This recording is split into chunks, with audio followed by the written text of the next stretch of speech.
주님의 평안과 위로가 8월 한 달도 우리 대지의 모든 가정 위에 충만히 임하시길 소망합니다. 오늘 말씀은 지난 주일에 함께 나누었던 여호수아의 마지막 권면과 연결되는 이야기입니다. 여호수아는 자신의 사명을 다 마친 뒤에 이스라엘 백성에게 이렇게 당부하죠.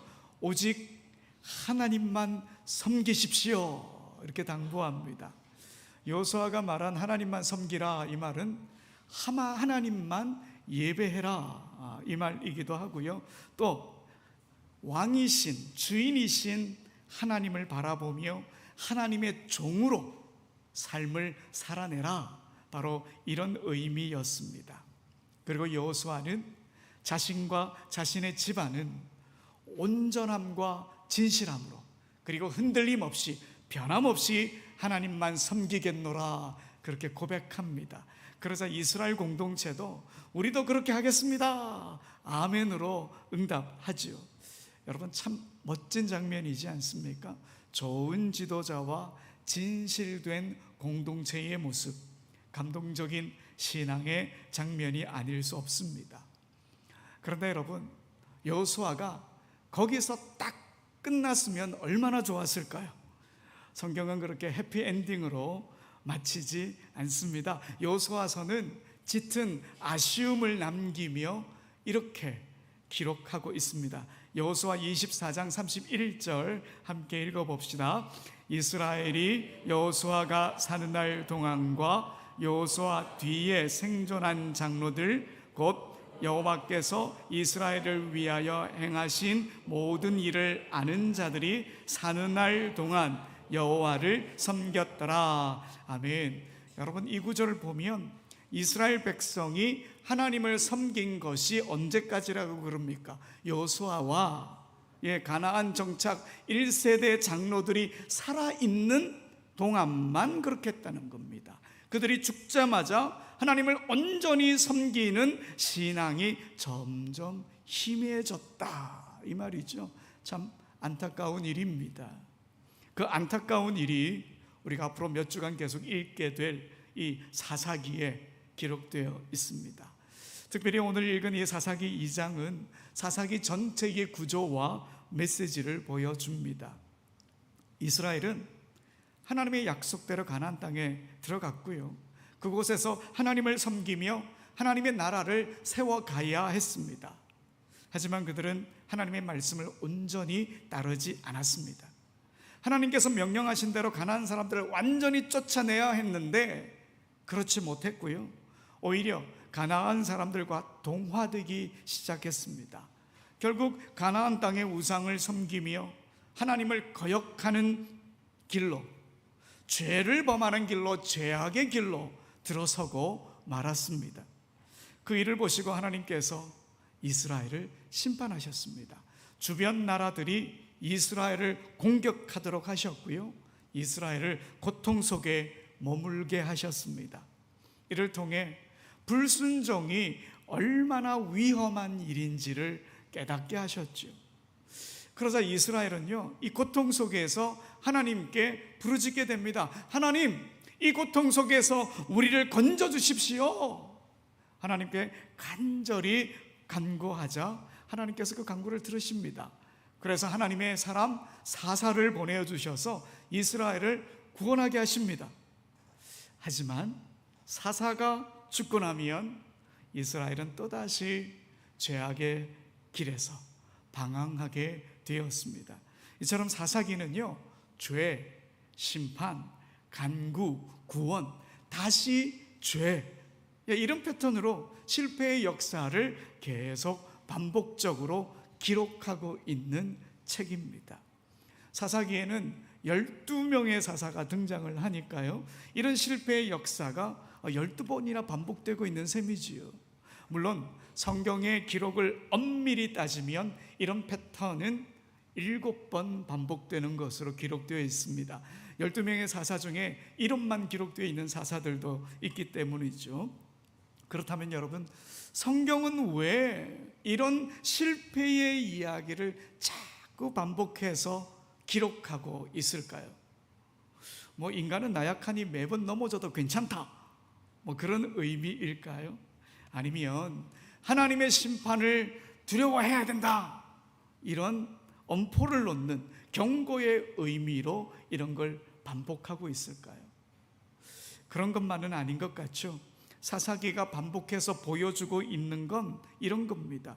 하나님께 불순종하고 하나님을 떠나고 하나님과 단절되는 일이 생각보다 자주, 쉽게, 그리고 반복적으로 일어나고 있다, 이걸 보여주고 있는 겁니다. 너무도 쉽게 하나님 없는 듯한 삶을 살아갈 수 있고, 너무도 자연스럽게 우상을 향해 나아갈 수도 있고, 너무도 당연하게 하나님의 자리를 내 욕망이 대신할 수 있다, 이 사실을 우리에게 보여주고 있는 거지요. 그래서 사사기는 그렇게 쉽게 넘어지는 연약한 우리니까 매 순간 하나님의 뜻이 무엇인지 찾아라, 하나님의 말씀에 순종하며 살아가려고 노력해라, 힘써라, 이런 교훈을 담고 있는 책입니다. 그런데 여러분, 오늘 본문을 다시 한번 잘 들여다보면 이스라엘의 이런 반복적인 실패 이전에 하나님의 경고가 먼저 있었다라고 하는 것을 알게 됩니다. 여러분, 오늘 2장 1절에 보게 되면요, 여호와의 사자가 길갈에서 복임으로 올라왔다. 하나님의 사자가 이스라엘 백성을 찾아와서 경고했다, 이렇게 기록되어 있죠. 여기서 여호와의 사자가 누굴까? 천사일 수도 있지만 구약 성경에서는 종종 하나님의 임재를 상징하거나 하나님의 말씀을 대언하는 존재로 여호와의 사자가 등장합니다. 문맥에 따라서는 하나님과 동격으로 이해되기도 하지요. 그러니 지금 이 장면, 하나님께서 친히 이스라엘에게 경고의 메시지를 전해주시기 위해 복임에 오셨다, 이렇게 봐도 무방한 거지요. 하나님의 사자가 전한 말씀은 단호했습니다. 너희가 하나님의 말씀에 온전히 순종하지 못했기에, 가나안 사람들을 쫓아내지 못했기에 이제 그들이 너희에게 올무가 되고 덫이 될 것이다. 우상을 섬기는 자들과 타협했기 때문에 그 우상이 너희를 삼킬 것이다. 이렇게 하나님의 말씀에 순종하지 못한 것에 대한 어떤 결과가 그들을 찾아올 것인지 하나님께서 경고하신 거지요. 그런데 이 경고의 말을 듣고요, 이스라엘 사람들이 큰 소리로 울었습니다. 얼마나 큰 소리로 울었던지 그곳 이름이 우는 사람들이라고 하는 뜻을 가진 복임이라고 불리게 되었다, 성경은 기록하고 있습니다. 여러분, 이 장면 참 다행스럽지 않습니까? 이스라엘 공동체가 자신들의 잘못을 깨닫고 지금 눈물을 흘리고 있으니까요. 눈물이라고 하는 것, 울음이라고 하는 것, 단순히 감정의 표출일 수도 있지만 우리 영혼이 깨어있다, 이런 증거이기도 합니다. 이어령 교수의 시 중에 당신에겐 눈물이 있다라고 하는 시가 있습니다. 그의 인생 말기 암투병 중에 힘을 내어 직접 손으로 써내려간 시입니다. 그 시의 일부 내용이 이렇습니다. 당신에게 눈물이 있다는 것은 영혼이 있다는 것, 사랑이 있다는 것, 누군가를 사랑하고 애타게 그리워한다는 것, 그리고 뉘우친다는 것. 내가 아니라 남을 위해서 흘리는 눈물은 비가 그치자 나타난 무지개처럼 아름답다. 눈물을 인간다움의 상징으로 그리고 있습니다. 눈물을 흘릴 수 있다는 것, 곧 영혼이 있다는 증거이고, 사랑이 있고 다른 이들을 이해한다는 것이고 뉘우친다는 것이다, 이런 의미이죠. 인간에게 눈물이란 어떤 의미인지 이어령 교수 인생 말기에 그의 영혼이 어느 때보다 가장 맑을 때에 이 시를 쓴 거지요. 여러분, 이렇게 우리에게 눈물은 참 의미가 깊습니다. 또한 신앙에 있어서도 이 눈물은 깊은 의미를 갖고 있습니다. 눈물은 하나님 앞에 선 인간의 가장 진실한 언어입니다. 성경 곳곳에 등장하는 눈물의 사람들을 한번 보십시오. 사무엘의 어머니 한나는 자녀를 갖지 못하는 힘겨운 처지를 눈물로 토해내며 하나님께 나아갔습니다. 히스기야는 병상에서 눈물로 생명을 구했습니다. 예레미야는 나라의 운명 앞에 눈물을 멈추지 않았습니다. 에스라는 백성의 죄를 가슴에 품고 눈물로 하나님 앞에 엎드렸습니다. 이렇게 눈물은 하나님을 향한 간절함이고 안타까운 현실에 대한 마음 아픔이고 하나님께 용서를 구하는 회개의 씨앗이요 회복의 통로가 되었던 겁니다. 우리 한국교회 역사에도 이런 눈물의 신앙인이 있었습니다. 시무원 이용도 목사님, 제가 언젠가 한번 소개해드린 목사님이시죠. 1925년 어느 늦은 봄날 24세 젊은 이용도가 신학교를 다닐 때 일이었습니다. 신학교 2학년을 마무리하지 못하고 그는 삶과 죽음의 경계에 서고 말았습니다. 폐병 3기라는 절망적인 진단을 받았기 때문이지요. 피를 토하며 쓰러진 그의 몸은 더 이상 공부는 물론이고 신앙의 열정조차 감당할 수 없을 만큼 약해져 있었습니다. 그래서 그를 아끼던 동료들과 친구들이 그를 강제로 평안도의 강동군으로 데려갔습니다. 그곳이 친구 이환신의 고향이었고요. 또 공기 맑은 그곳에서 숨을 고르며 마지막을 준비하라는 친구들의 배려였지요.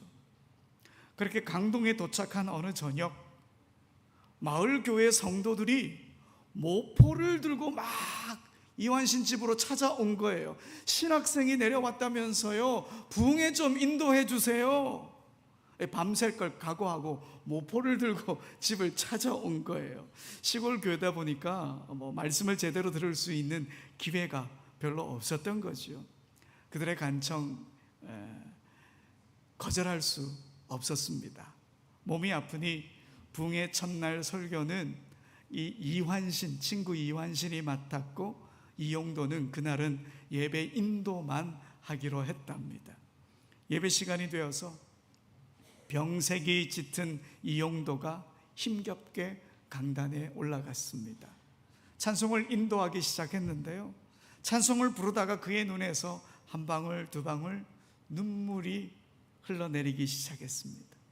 그 눈물은 이내 울음으로, 통곡으로 바뀌었고요, 찬송조차 부를 수 없을 만큼 목이 메었습니다. 그런데 강단 위의 눈물이 어느새 강단 아래로 흘러내려와서 교회 안에 있던 모든 성도들이 함께 그냥 펑펑 울기 시작했다고 합니다. 그 누구도 그날 무엇 때문에 울었는지 설명조차 할 수 없었다 그럽니다. 그저 예수님의 피 묻은 십자가, 우리 죄를 대신한 고난, 자신들을 위해 오늘도 울고 계실 그 주님을 생생하게 느끼면서 그날 밤 예배는 눈물로, 통곡으로 마치게 되었다 그럽니다. 그 다음 날은 이용도가 설교를 맡았는데요, 강단에 올라서자마자 다시 눈물을 흘리기 시작했답니다. 그날 목소리로 설교한 게 아니라 눈물로 메시지를 전했다 그럽니다. 그런데 신기하게도 며칠 후부터 이용도의 몸에 변화가 생기기 시작했습니다. 기운이 돌고 얼굴에 살이 오르고 몸이 음식을 다시 받아들이기 시작한 거지요. 산도 무너뜨릴 것 같다, 그런 말을 이용도가 할 정도였으니까요. 그는 회복되었습니다. 죽음 직전까지 갔던 몸으로 시작했던 이 부흥 집회가 얼마나 길어졌느냐, 한 달 가까이 이어졌고요, 이용도는 새로운 사람이 되어서 강동을 떠나게 되었습니다. 이후 이용도 목사는 예수님의 사랑을 생각하며 울고 십자가를 묵상하며 울고 민족의 고난을 떠올리며 울었습니다. 그리고 그 눈물로 시대를 깨웠습니다. 그의 설교는 곧 울부짖음이었고 눈물로 복음을 외치는 신비한 부흥사, 하늘의 안타까움을 땅 위로 흘려보내는 예언자, 이런 평가를 받게 되었습니다. 이렇게 한국 교회는 곳곳에서 눈물의 기도, 눈물의 회개, 눈물의 간절함이 흘러 내려오고 있는 거죠. 그 눈물로 지금의 한국 교회가 서 있다, 그렇게 말해도 과언은 아닐 것입니다. 우리 교회도 마찬가지죠.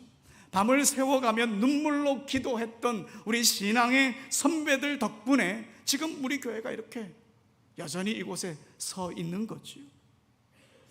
그런데 여러분, 요즘 우리는 눈물이 메말라 가고 있는 건 아닌지 모르겠습니다. 언제 마지막으로 눈물을 흘렸는지 기억조차 나지 않습니다. 남자들은 드라마 보면서 눈물을 조금씩 흘리죠. 요즘 그 호르몬의 영향 때문에. 그 눈물 말고 한나처럼 눈물로 자신의 처지를 다 쏟아놓은 적은 언제인가요? 예레미야처럼 민족의 아픔을 부여잡고 눈물로 간절히 기도한 적은 언제인가요? 히스기야처럼 생명을 걸고 눈물로 하나님 앞에 매달린 적은 언제인가요? 에스라처럼 누군가의 죄악을 대신 안고 괴로워하며 눈물로 하나님 앞에 엎드린 적은 언제인가요? 오늘 본문에 이스라엘 백성들처럼 하나님의 말씀 앞에 눈물로 울부짖으며 응답한 적은 언제인가요? 여러분, 우리가 눈물을 잃어버렸다라고 하는 것은 간절함을 잃었고 회개를 잃었고 신앙의 진심을 잃은 것은 아닌지 모르겠습니다. 여러분, 눈물은 간절함입니다. 눈물은 안타까움입니다. 눈물은 뉘우침입니다. 눈물은 소망입니다. 눈물은 회복입니다. 이런 눈물의 신앙인으로 우리가 살아갑시다. 우리가 기도하는 모든 것이 이스라엘이 눈물을 흘렸던 복임이 되기를 소망합니다. 그 눈물이 회복으로 그리고 순종으로 계속 이어지게 되기를 소망합니다. 그런데 여러분, 오늘 본문 이후의 내용을 보면요, 분위기가 조금 이상합니다. 이스라엘이 하나님의 경고를 듣고 큰 소리로 울었잖아요. 그렇다면 그 눈물이 회개로 이어져야 하고 그 회개가 다시 신앙의 길로 돌아서는 결단으로 이어져야 할 텐데 성경은 그런 내용을 전혀 전하지 않고 있습니다. 오히려 오늘 본문 이후에 여호수아가 죽은 이야기가 또 나오는 거예요. 여호수아의 서에서 분명히 죽었는데 사사기에 또 이야기가 또 나와요. 장례를 치르는 이야기가 또 나와요. 그러니까 우리가 이미 여호수아에서 보았던 아쉬움이 잔뜩 묻어났던 그 구절이 다시 한 번 더 반복되고 있어요. 여러분, 사사기 2장 7절의 말씀을 함께 읽어봅시다.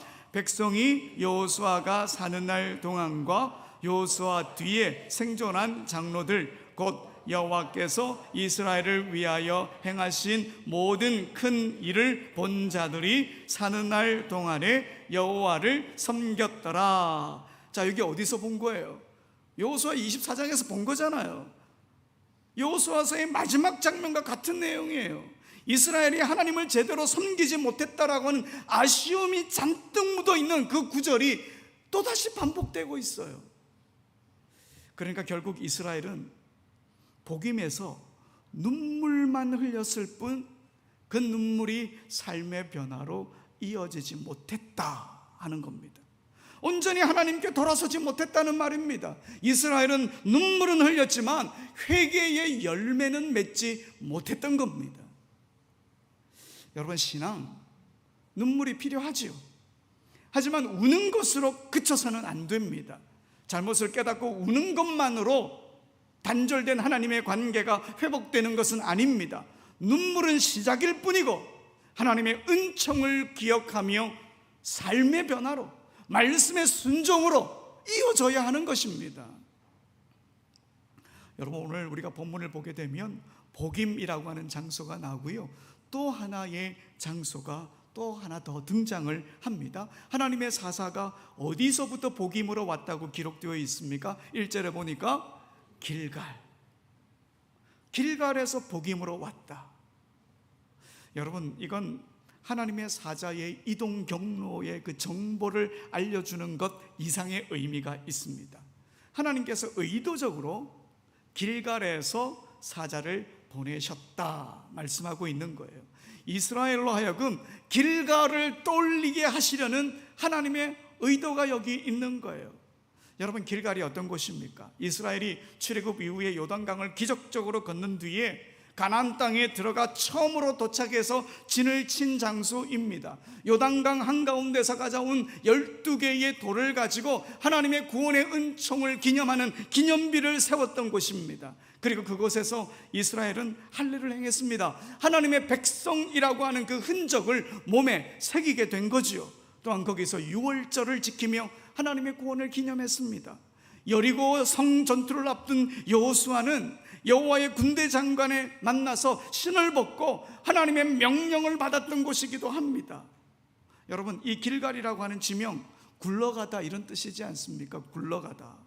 하나님께서 이집트의 노예의 수치를 굴러가게 하셨다, 이 의미입니다. 노예의 근성은 다 굴러가게 하시고 하나님의 은총의 새 시대가 열렸으니까 은총을 바라며 살아가라고 그 길갈, 거기서 새로운 시작을 허락하신 그곳입니다. 그리고 전통으로 보면 그 길갈에 최초로 하나님의 성소가 세워졌다, 그렇게 이야기 전해지고 있습니다. 그럼 그 길갈은 어떤 곳입니까? 하나님의 뜻이 있고 하나님의 은총이 간직된 곳이었습니다. 그래, 하나님께서 길갈에서 복임으로 사자를 보내셨다고 하는 것은 복임의 눈물로 멈추지 말고 은총의 길갈을 기억하라는 거예요. 눈물의 자리를 넘어서 하나님의 은혜를 기억하고 순종의 삶으로 나아가라는 권면입니다. 하나님의 구원의 감격이 넘치는 길갈을 떠올리며 길갈의 삶을 회복해라는 것입니다. 복임에서 멈추지 말고 길갈을 회복하라. 하나님께서 그러시면서 길갈에서 복임으로 하나님의 사자를 보내신 것이지요. 길갈의 은혜가 소중합니다. 길갈로 돌아가려고 하는 마음이 우리에게 있어야 하는 것입니다. 지금 우리는 어디에 있을까요? 마크 트웨인의 톰 소여의 모험이라고 하는 책이 있습니다. 어릴 때 재미나게 읽었던 기억이 있습니다. 거기 보면 이런 장면이 나옵니다. 톰 소여와 친구 허클베리 핀이 해적놀이를 하겠다며 선착장에 있던 배를 몰래 타고 강중앙에 있는 모래톱 섬으로 갑니다. 거기서 집에도 가지 않고요, 며칠 동안 먹고 자고 하면서 실컷 놉니다. 정말 실컷 놀고 있습니다. 그런데 그때에 동네 어른들이 강물을 향해 대포를 막 쏘고 있는 소리를 듣게 됩니다. 강물에다가 대포를 쏘게 되면 강에 빠져 죽은 아이가 떠오를 줄 알고 그렇게 대포를 막 쏘는 거죠. 근데 가만히 보니까 동네 어른들이 찾는 아이가 누구일까요? 바로 자신들인 거예요. 며칠이나 집에 돌아가지 않았으니까 아이들이 물에 빠져 죽은 건 아닐까 그렇게 생각하고 막 강물에다가 대포를 쏜 거죠. 그런데도 이 악동들 집에 돌아가지 않고 더 놀다가 나중에 자신들의 장례식 때 나타나가지고 사람들을 깜짝 놀래키는 그런 내용이 톰 소여의 몸에 나옵니다. 여러분, 이 장면 개구장이들의 유쾌한 장난처럼 보이지만 이 아이들의 모습 속에서 우리 자신을 발견하게 됩니다. 우리도 때때로 톰 소여와 허클베리 핀 같을 때가 있습니다.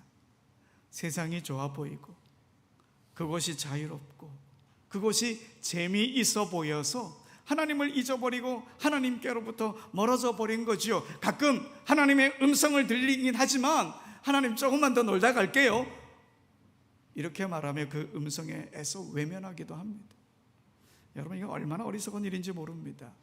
주님의 은총이 떠오를 때마다, 하나님의 말씀을 들을 때마다 멀어졌던 하나님과의 거리를 좁히는 열심이 우리에게 있어야 합니다. 하나님께로 돌아서야 합니다. 은총의 길갈로 다시 나아가야 하는 겁니다. 여러분, 우리는 너무도 쉽게 하나님을 배신할 수 있고요, 너무도 자주 하나님 없는 듯한 삶을 살아갈 수 있는 연약한 존재입니다. 하지만 여러분, 그럼에도 불구하고 하나님은 여전히, 하나님의 은혜는 여전히 우리를 향해 흐르고 있습니다. 여러분, 오늘 본문에 보면, 이 사사기를 보면 이스라엘이 계속 배반하고 배신했음에도 불구하고 하나님 그들을 버리지 않아요. 사사를 보내주셔서 그들을 구원해 주셔요. 12명의 사사가 있었고요, 엄밀히 맞아 7번의 그 패턴이 반복되면서도 하나님은 계속해서 이스라엘을 건져내셔요. 하나님은 반복적으로 끊임없이 성실하게 일하셨던 거죠. 그 하나님 지금도 우리와 함께 하십니다. 그러니 여러분, 눈물의 복임에서 멈추지 말아야 합니다. 은총의 길갈로도 나아가야 하는 거지요. 우리가 연약한 존재이긴 하지만 길갈의 삶을 소망하며 하나님과 이어지려고 하는 그런 힘을 다하고 애를 쓰면 쓸수록 하나님은 우리에게 더 큰 은총 베푸시리라 믿습니다. 사사들과 함께 하셨던 하나님께서 오늘도 하나님을 바라보는 우리에게 길이 되어주시고 소망이 되어주시고 생명이 되어주십니다. 그 믿음으로 우리의 하루하루가 눈물의 복임을 지나 은총의 길갈이 되길 소망합니다. 근데 여러분, 사사기를 이게 자세히 읽어보면 반복적으로 등장하는 아주 중요한 구절이 있습니다. 여러분, 사사기 17장 6절의 말씀을 읽어보겠습니다. 그때에 이스라엘에 왕이 없었으므로 사람마다 자기 소견에 옳은 대로 행하였더라. 여러분, 이 구절은 사사기 후반부에 4번이나 동일하게 등장을 합니다. 반복됩니다. 여기서 이스라엘에 왕이 없었다, 이 말은 실제로 왕이 다스리는 나라가 되지 않았다, 이 말도 되지만 하나님을 왕으로 인정하지 않았다, 이런 의미이기도 합니다.